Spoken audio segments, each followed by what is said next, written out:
Boss, magkano isang buwan? So yun guys, habang nag-scroll pala ako, may nakita ako sa social media na tumaas na daw yung sahod sa South Korea. Tataas na naman ngayong 2027. So, hindi pa nga natatapos yung 2026. Meron ng taas sahod sa 2027. Ganun kalupit sa Korea. Pero wala na tayo sa Korea, kaya hindi ko masasagot kung magkano ang isang buwan.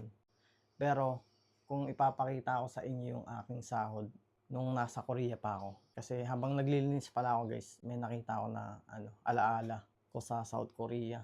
Ito yung aking payslip. Ito guys. So ito, kapalo. Sa sahod reveal natin guys. Unang buwan ko sa Korea.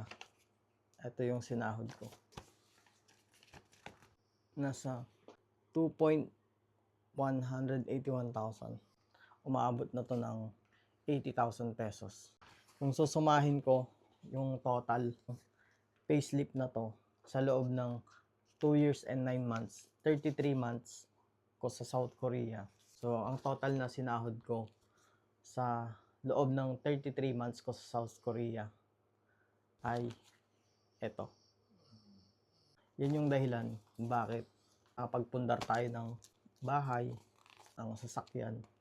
So ayun guys, hindi ko to ipinagmamayabang, kundi ma-inspire yung mga tao or mga EPS aspirants na katulad ko din na nangarap lang noon.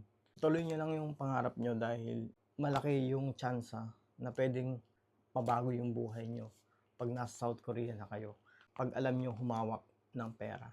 So yun lang guys, again, hindi ko to ipinagmamayabang kasi ito yung katas ng paghihirap ko sa abroad. So, tiwala lang dahil soon ikaw naman makakapag South Korea. Annyeong!